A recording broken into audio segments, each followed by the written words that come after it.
లేదు, నాకు కొదువ లేదు. ప్రభునామమున ఆశ్రయమే, ఆయనను స్తుతించెదను.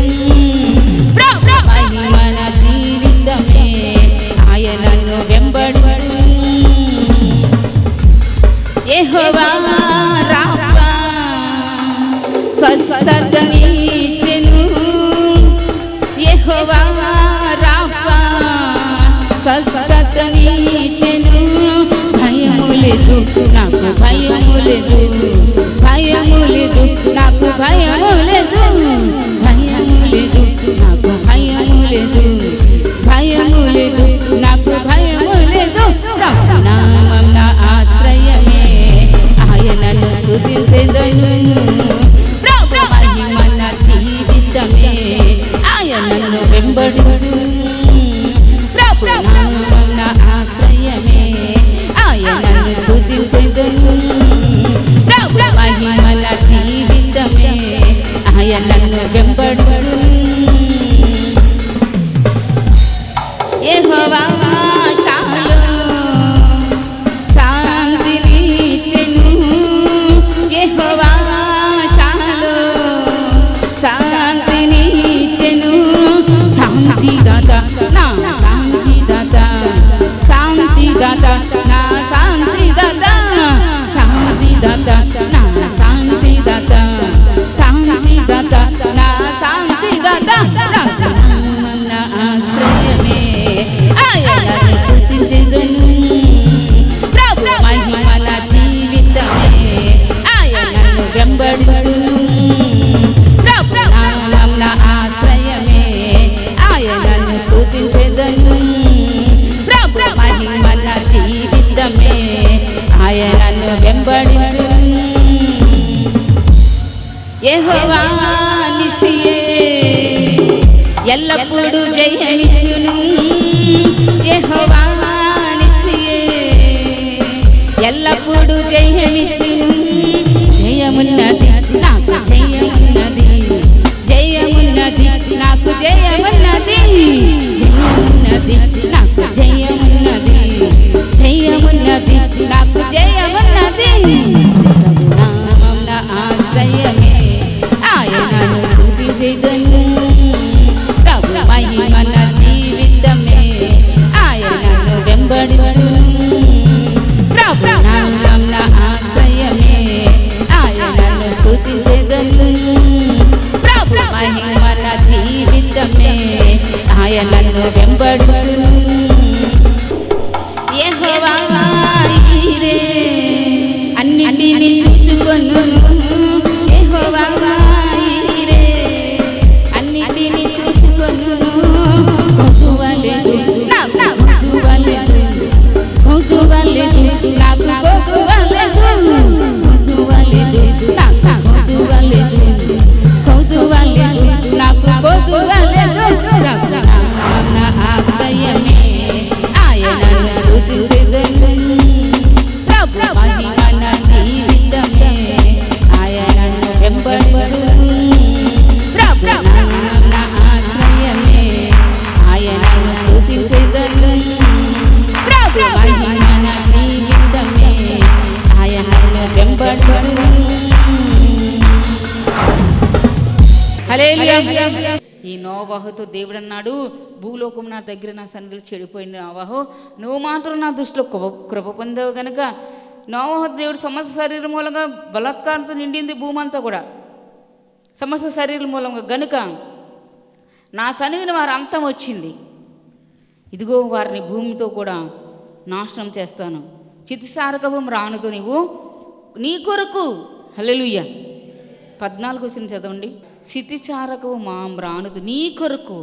నీ ఒక్కడ ఉన్నా సరే దేవుడు నిన్ను ప్రపంచంతో పాటు నాశనం చేయకుండా దేవుడు ప్రపంచానికి సమయం ఇస్తున్నాడు. నువ్వు ఒక్కడవు నీతిమంతుడిగా దృష్టిలో చివరి వరకు కనబడినట్లయితే నీ ఒక్కడ కొరకు ఒక వాడను చేస్తాడు. సహోదరి సోదరి, ఈ యొక్క నోవహుని విడిచిపెట్టలేదు దేవుడు. అరలు పెట్టి ఒక వాడను నీ కొరకు చేసి లోపల వెలుపట దానికి కీలిపోయి నీవు దాన్ని చేయవలసిన విధం ఇది. ఆ ఓడ 300 మూరల పొడుగు, 80 మూరల వెడల్పు, 30 మూరల ఎత్తుగలదై ఉండవలేను. ఆ ఓడకు కిటికీ చేసి పైనుండి మూరడు క్రిందికి దాన్ని దించవలను అని కొలతలు సహా దేవుడు చెప్పాడు. మొదటి అంతస్తు, రెండవది, మూడవ అంతస్తు కలదగా దాన్ని చేయాలి. ఇదిగో నేనే జీవవాయువు గల సమస్త శరీరంలో ఆకాశం కింద ఉండకుండా నాశనం చేయాలనుకుంటున్నాను. భూమి మీద జల ప్రవాహం రప్పించబోతున్నాను.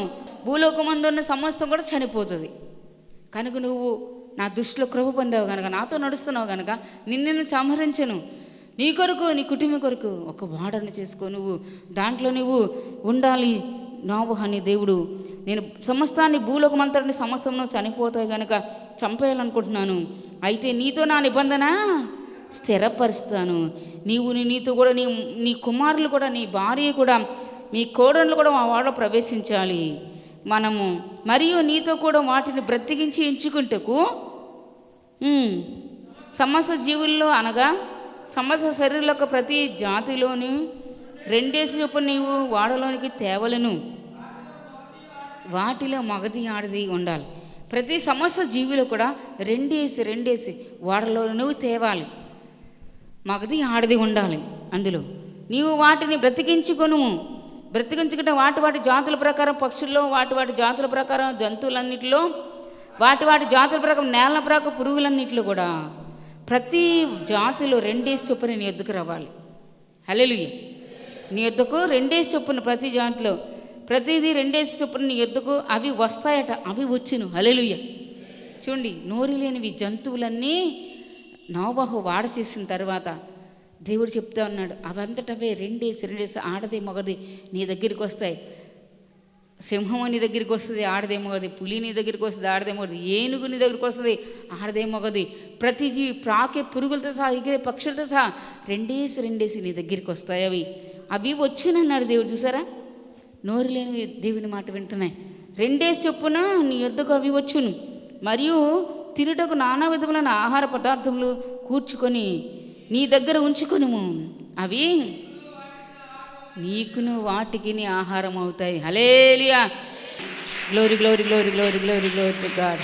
నానా విధములైన ఆహారం నీ దగ్గర ఉండాలి. దైవజనుడనే నోవహు దగ్గర, దైవజనుడికి పోల్చబడ్డాడు నోవహు.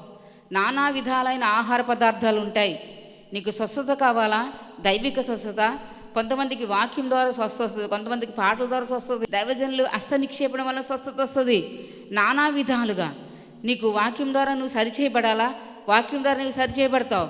నానా విధాల జంతువులు, పక్షులు నోవహు దగ్గర వాడలోనికి ఎలా వచ్చాయో, దేవుని యొక్క సంఘం అనే వాడలో నానా విధములైనటువంటి మనస్తత్వాలు కలిగిన ప్రతి ఒక్కరూ దేవుని సన్నిధిలో ఉంటారు. ప్రతి ఒక్కరు గమనిస్తున్నారా? దేవుని సంఘం అనే వాడలో, దేవుని సంఘం ఏంటి? నోవహు వాడలాంటిది. నోవహు అనే దైవజను దగ్గర నుండి నానా విధ రకములైనటువంటి ఆహార పదార్థాలు ప్రతి ఒక్కరికి అందించబడతాయి. ఆ ఆహార పదార్థాలు నీవు భుజించాలి. ఏంటి ఆహారం? వాక్యం. దేవుని వాక్యం మంచి పదార్థం. దేవుని వాక్యంతో అపవాదిని దేవుడు జయించాడు యేసయ్య. అర్థమవుతుందా? అపవాదిని జయించాలంటే దేవుని వాక్య ఖడ్గమునికి ఉండాలి. కత్తులు పట్టుకొని వస్తాయి అపవాది కళ్ళలో కొంతమందికి. ఖడ్గం నీ దగ్గర కూడా ఆత్మ ఖడ్గం ఉండాలి. వాక్యం అనే ఖడ్గం ఉండాలి నీ దగ్గర. అపవాది తన ఆయుధంతో వస్తాడు, ఖడ్గంతో. నీ దగ్గరే ఉండాలి. అపవాది నా ఎదురుండి పారిపో.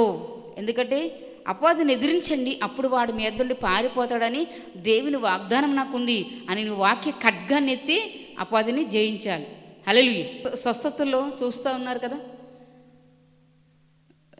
చిలకలపూడిలో పాలిటెక్నికల్గా చదివే అబ్బాయి, తనకి పిలిప్ అని పేరు పెట్టాం బాప్తిజం తీసుకున్నాక. వాళ్ళది పాచాపురం. వాళ్ళ నాన్నగారు వేరే చర్చికి వెళ్తారు 4 సంవత్సరాలు బట్టి. ఈ అబ్బాయి ఏమో ఫ్రెండ్స్ వల్ల మన దగ్గరికి వచ్చాడు యేసు దయ వల్ల. హల్లెలూయా. ఒకరోజు రాలేదు సన్నిధికి, లేటుగా వచ్చాడు. 10 అయిపోతుంది వచ్చాడు. హల్లెలూయా. సన్నిధికి లేటుగా వచ్చాడు, 10 వాళ్ళ వచ్చాడు. ఏంటి అని అనుకుంటుంటే ప్రేయర్ చేస్తుంటే లాస్ట్లో ఎప్పుడో గుమ్మం దాకా వెళ్ళి పడిపోతాడు. అలాగే పడిపోయాడు, లేచిపోయాడు కూడా. హల్లెలూయా. ఇక్కడ వచ్చేసాను నేను. ప్రభు అంటున్నారు నాకు, మా తెల్లు మళ్ళీ ప్రేయర్ చేయి, వెళ్ళి మళ్ళీ ప్రేయర్ చేయి అంటున్నారు. హల్లెలూయా. అలాగే నాయన అని వెళ్ళి మళ్ళీ ప్రేయర్ చేస్తే పడిపోయాడు, ఇంకా లేవట్లేదు. హల్లెలూయా. ఎప్పుడు పడిపోవడం లేవడం ఉంటుంది, కానీ ఆ రోజు లేవలేదు. అయితే ఇప్పుడు మాట్లాడించి మక్కి పెట్టన్నారు యేసయ్య. హల్లెలూయా. దేవుని పరిశుద్ధ నామానికి మహిమ కలుగును గాక. చప్పట్లు అనిపిద్దాం. Glory glory glory glory glory glory to God. Hallelujah. మాట్లాడిస్తే సైతాన్ మాట్లాడుతుంది. చూసారా, సైతాన్ మాట్లాడుతుంది. ఈరోజు నేను ఇక్కడికి రాకుండా చేయాలనుకున్నాను. నేను ఏ రోజు రాకపోయినా అపవాది నిన్ను కాచుకొని ఏదో ప్రాబ్లంలో నిన్ను ఇంకా ఇంకా ముంచేస్తాడు. దేవుని సన్నిధికి ఏ రోజు నువ్వు తప్పిపోయినా సరే, ఈరోజు నేను రాకుండా చేయాలనుకున్నాను అంది. పేర్లన్నీ చెప్పింది. ఎలా చేయాలనుకున్నావంటే, ఫ్రెండ్ని ఉదయాన్నే 6 గంటలకే తీసుకొచ్చిందంట ఇంటికి. బంటి మిల్లంతా తిప్పిందట. 10 గంటల వరకు ఇద్దరు వెళ్ళిపోయారు పాచాపురం నుండి. అబ్బాయిని ఎక్కడి నుండి వచ్చాడో అది అడగలేదు నేను. చూడండి యూట్యూబ్లో. బంటి మిల్లంతా తిప్పిందంట ఉదయం 10 అయిపోయే వరకు. ఈడన్నాడంట, ఒరే 10 అయిపోయింది, ఇలా ఆదివారం, అమ్మగారు నన్ను అడుగుతారు ఎందుకు రాలేదని అని మీ పేరు చెప్పి తప్పించుకొని వచ్చాడు అందది. హల్లెలూయా. అమ్మగారు నన్ను అడుగుతారు ఎందుకు రాలేదు అని మీ పేరు చెప్పాడు, తప్పించుకొని వచ్చాడు అంది. హల్లెలూయా. ఇప్పుడు మరి మిమ్మల్ని అడగడం ఎందుకు రాలేదని మంచిదే కదా, మరి అపవాది ఉండదు కదా, వెళ్ళిపోద్ది కదా. హల్లెలూయా. ఎందుకు రాలేదని అడిగితే కొంతమందికి బాధ వేసేస్తుంది. ఎక్కడెక్కడో తిరగడానికి బాధ ఉండదు. దేవుని సంది మానేసామని బాధ ఉండదు వాళ్ళకి. అశ్రద్ధగా ఉంటున్నాం దేవుని సందని బాధ ఉండదు కొంతమందికి. జాగ్రత్త, మీ జీవితాలు మీరు ఇంకా ముందుకు వెళ్ళాలి కానీ వెనక్కి వెళ్ళిపోకూడదు. అపవాది ఉన్నాడు పరుగు పందెంలో, దాన్ని మీరు ఓడించాలి. హల్లెలూయా. అయితే ఏం చేయాలనుకున్నావు? ఎక్కడెక్కడ తోసేస్తుందంట. 23 సంవత్సరాలు బట్టి ఉందంట సైతాన్. చూసారా, ఎక్కడెక్కడ తోసేస్తున్నాను నేను, ఎక్కడ లారీ కింద తోసేయాలనుకుందట, నువ్వులో గొయ్యిలో తోసేయాలనుకుంటుందంట, చంపేద్దాం అనుకుంటుందట. మరి ఇంకేం చేసావు? అన్నిట్లో నేను ఫెయిల్ చేసేస్తున్నాను. చూసారా, కొంతమంది చదువు దేవుని సందికి మానేస్తారు. అవునా, దేవుడు ఇవ్వకపోతే జ్ఞానం నిలబడుతుందా? అది ప్రభా నీ సంధికి వెళ్ళాలి, టైం అయిపోయింది, నీ సంధిలో గడపాలి. అది ఎగ్జామ్కి అయితే, ట్రైన్కి వెళ్తే నువ్వు ఎంత ఆసక్తి వస్తే దేవుడు కూడా అంత ఆసక్తి దీవిస్తాడు. అది అసలు పాయింట్ తెలియట్లేదు కొంతమందికి. ఎంత చెప్పినా అపవాది ఆటంకపడుతుందో, లేట్ ఇలా చేస్తుందంటే అపవాది ఆలోచన. అది అశ్రద్ధగా చేస్తే ఏమొస్తుందో తెలుసా? దేవుని కార్యం. చదవండి ఇర్మీయా గ్రంథం 48:10. నేను చెప్పడం ఎందుకు, మీరే చదవండి. అలా ఫెయిల్ చేసేస్తుందట అన్నిట్లో. ఆ రోజు రాకపోతే తను అపవాది ఇంకా ఇంకా దూరంగా తన్ని దేవుని తీసుకెళ్ళిపోయేవాడు. చూసారు, దేవుని కృప.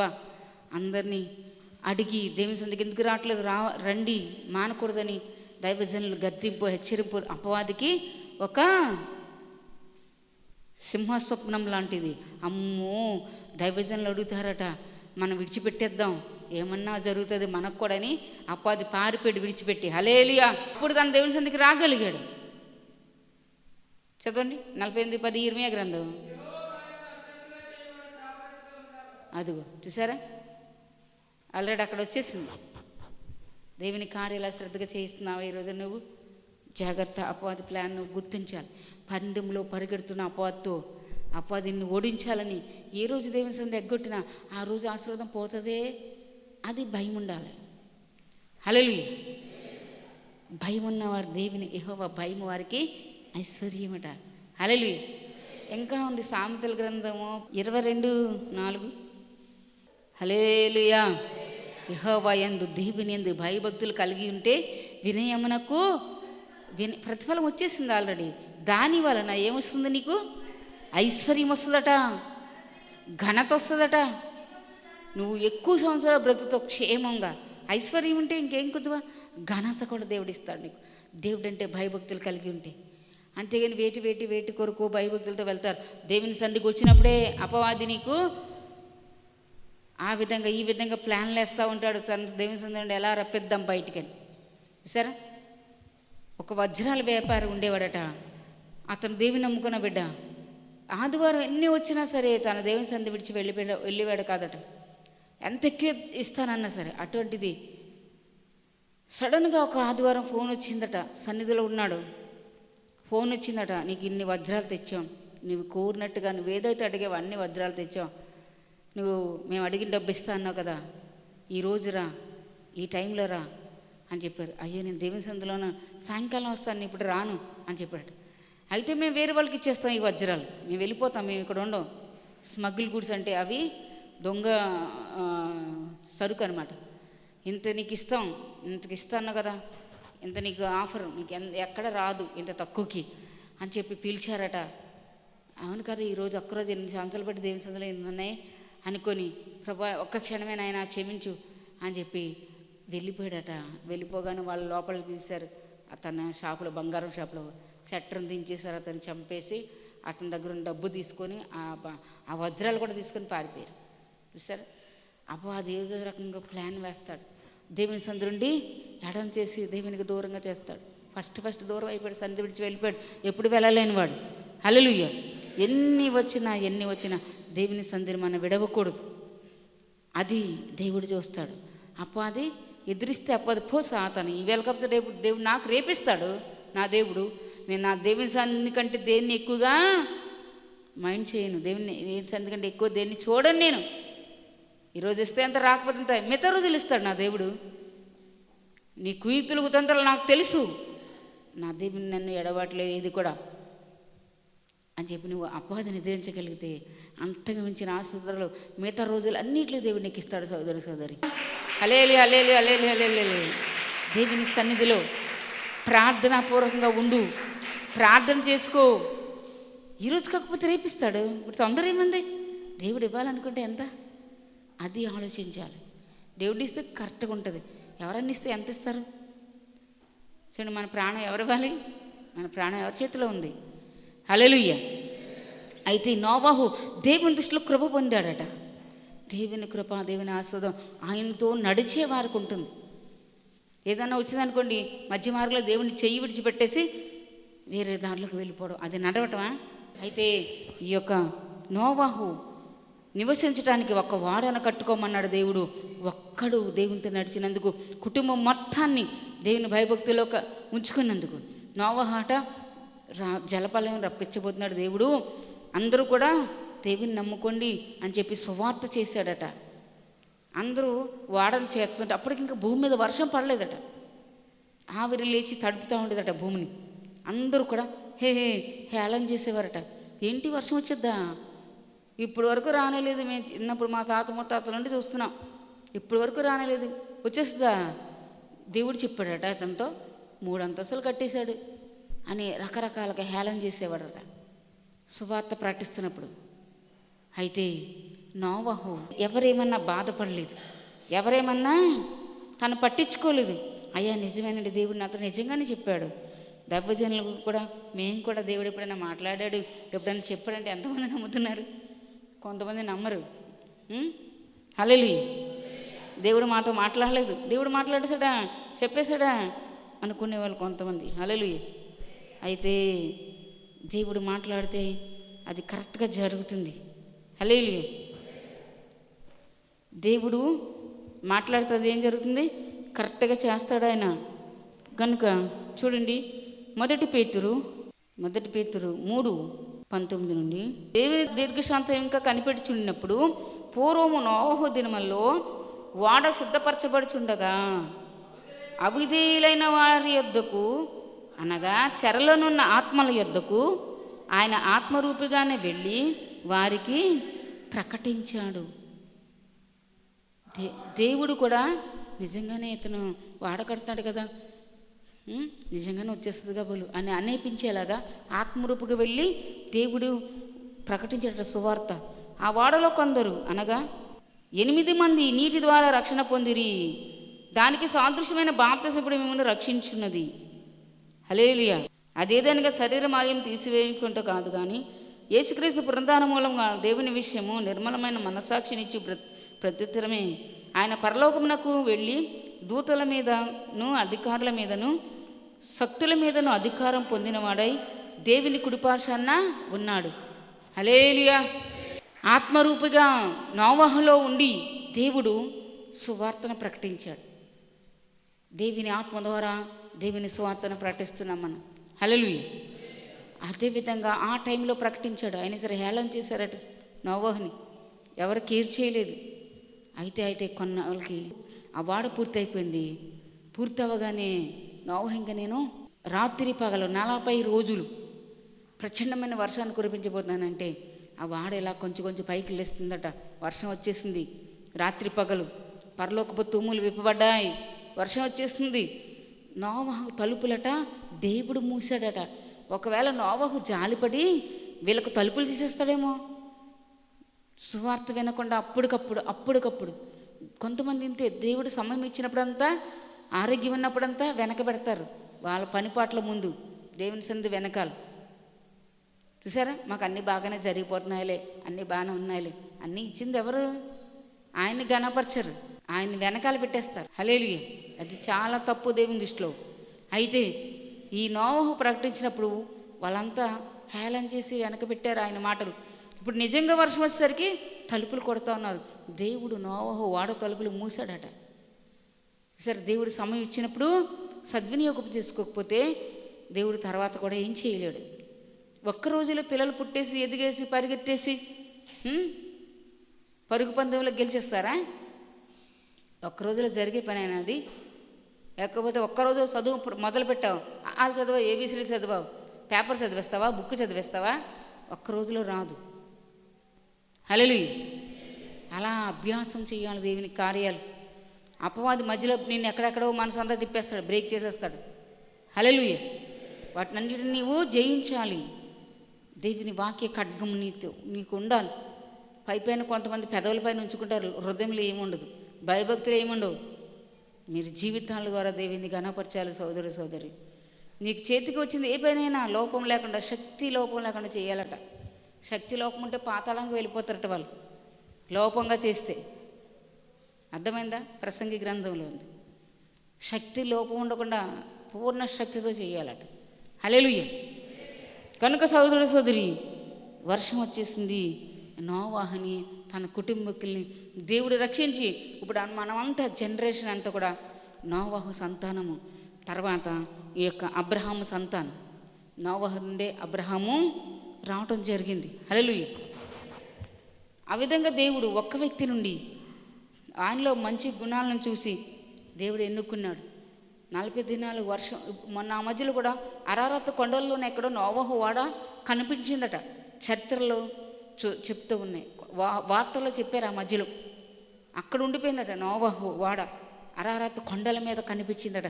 చాలా పురాతనమైంది. దేవుడు ఒక చెక్కను చూపించి ఆ చెక్కతో చేశాడు కాబట్టి నోవహు వాడ నీటిలో మునిగినా కూడా ఏమాత్రం చెక్కు చెదరకుండా ఎన్ని సంవత్సరాలు, వేల సంవత్సరాలైనా ఆ వాడ కనిపించిందట. హల్లెలూయా. సరే, కనుక సోదరు సోదరి, దేవుని సన్నిధిలో ఈ వాక్యాలన్నీ ఆ కథలేమనుకోక, వాక్యాలన్నీ నిజంగా జరిగినవే. దేవుడు మనకి ఈరోజు నీ వాక్యాలు ఇచ్చాడు. నోవహు 8 మంది కుటుంబీకులు. నోవహు తన భార్య, కోడళ్ళు, కొడుకులు, వారి సంతానమే మనమంతా. అబ్రహాం కూడా వారిలో నుండే వచ్చాడు. హల్లెలూయా. కనుక ప్రతిరోజు కూడా దేవుని సన్నిధిలో ఇంట్లో గడిపితే సరిపోదు, దేవుని మందిరానికి రావాలి. ఆయన ఉండే స్థలం ఎక్కడ? పరిశుద్ధ మందిరం, పరిశుద్ధమైన బలిపీఠం. బలిపీఠం కింద ఉండి ప్రార్థన చేసుకోవాలి. బలిపీఠాన్ని ముట్టకూడదు, టచ్ చేయకూడదు. నిర్గమకాండం 19వ అధ్యాయం, 18వ అధ్యాయం, 20వ అధ్యాయం చదవండి. 18, 19, 20. బలిపీఠం దగ్గరికి వచ్చి నువ్వు ప్రార్థన చేసుకోవాలి. అది యేసే మన కొరకు ఈ లోకంలోకి వచ్చి చనిపోయి తిరిగి లేచారు కాబట్టి. లేకపోతే సంవత్సరానికి ఒక్కసారి మాత్రమే ప్రధాన యాజకుడు బలిపీఠం మీదకి రావాలి, బలులు అర్పించి దేవునికి. యేసే బలైపోయారు కాబట్టి మనం దేవుని సేవకులుగా దేవుని బలిపీఠం మీదకి వస్తున్నాం, యేసే కృపను బట్టి. హల్లెలూయా. నోవహు వాడలాగానే సంఘం అనే వాడలో నీవు ఉన్నావు. సంఘం అనే వాడలో నువ్వు ఉన్నప్పుడు దేవుడు నీకు ఇచ్చినటువంటి బాధ్యత ఏంటో తెలుసా? డెవలప్ చేసుకోవాలి దేవుని నీకు ఇచ్చినటువంటి మంచి పనులు. దేవుని కోసం నువ్వు ఏమైనా చేయగలవంటే అది మనస్ఫూర్తిగా చేయాలి. తొడవటంతో సహా ఏం చేసినా సరే అది దేవునికి మహిమే, దేవుని ఆశీర్వాదమే అది. హల్లెలూయా. సరే, దేవుని యొక్క ఆశీర్వాదం ఎలా వస్తుంది నీకు? దైవజనులకి లోబడాలి. ముందు లోబట్టంలో యేసయ్య కూడా తండ్రి అయిన దేవునికి లోబడ్డాడు. దైవజనులకి మీరు లోబడినప్పుడు మాత్రమే ఆశీర్వాదం దొరుకుతుంది. హల్లెలూయా. ఇంకెలా చెప్పాలంటే చాలా చాలా ఉన్నాయి. దేవుని సందులో. దేవుని సందుకు వచ్చి లోబడిన వాళ్ళని చాలా దేవుడు దీవించారు. దేవునికి నమ్మకం ఉంటే ఇంకా హెచ్చిస్తాడు ఆయన. చిన్న దాంట్లోనే మనం నమ్మకం లేదనుకోండి, ఎక్కువ మనకి ఇవ్వలేదు. హల్లెలూయా. ఇలాగా దేవుని దగ్గర మనం ఆశీర్వాదాలు, దైవ సేవకుల ప్రార్థనల ద్వారా దేవుడు మిమ్మల్ని దీవిస్తాడు. ఎందుకంటే మేము నిస్వార్థంగా, మీరంతా మా సొంత బిడ్డల్లాగా మేము ప్రార్థన చేస్తాం. మా సొంత వాళ్ళు మీరు అని మీకు ఏ బాధ కలిగిన, మీకన్నా అంత బాధ ఉంటుందో లేదో తెలియదు, కానీ దేశంలో చెప్తుంటా మాకు ప్రభు అని ఆ రోజంతా మాకు దాని గురించి ప్రభు మాకు సహాయం చేశారు అని వాళ్ళు చెప్పేవారు కూడా, ప్రభు సహాయం చేశారా అని మేమే ఫోన్లు చేసి అడుగుతూ ఉంటాం. కొన్ని సందర్భాలు మాకు తెలిస్తే మేమే ప్రార్థన చేస్తాం. హల్లెలూయా. కనుక అంత మంచి గొప్ప సన్నిధి దేవుడు నీకు ఇచ్చాడు.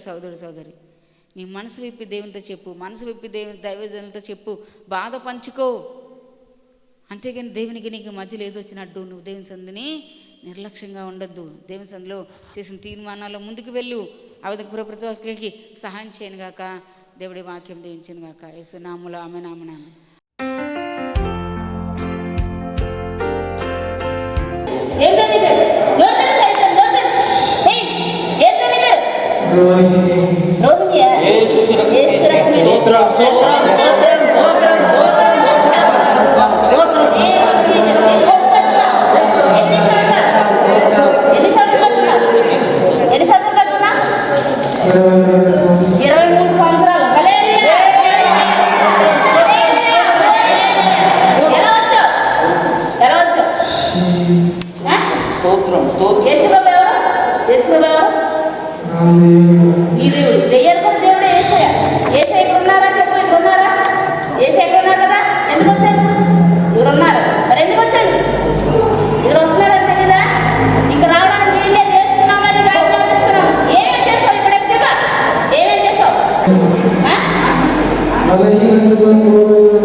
అంటే నువ్వు నీకు వదిలేస్తా ఎప్పుడు పడతావు అనుకున్నావా?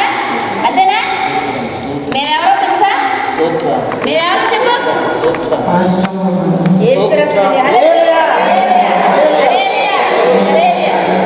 మేమేం చేస్తాం ఇక్కడ? ప్రార్థన చేస్తుంటాం. మరి ఇక్కడ ఈ బిడ్డకి ఎందుకు ఇన్ని బలహీనతలు పెట్టా? ఏం చేయాలనుకుంటున్నావు? చెప్పి ఏం చేయాలనుకుంటున్నావు? ఎందులో చేస్తావు? దేవుళ్ళ ముందు కాకుండా ఎంత చేస్తావు? ఎందులోనైనా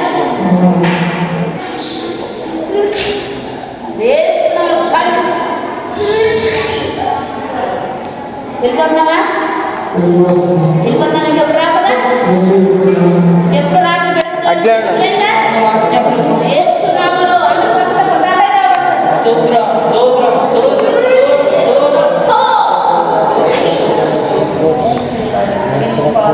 అందరూ తెలుసుకుంటండి.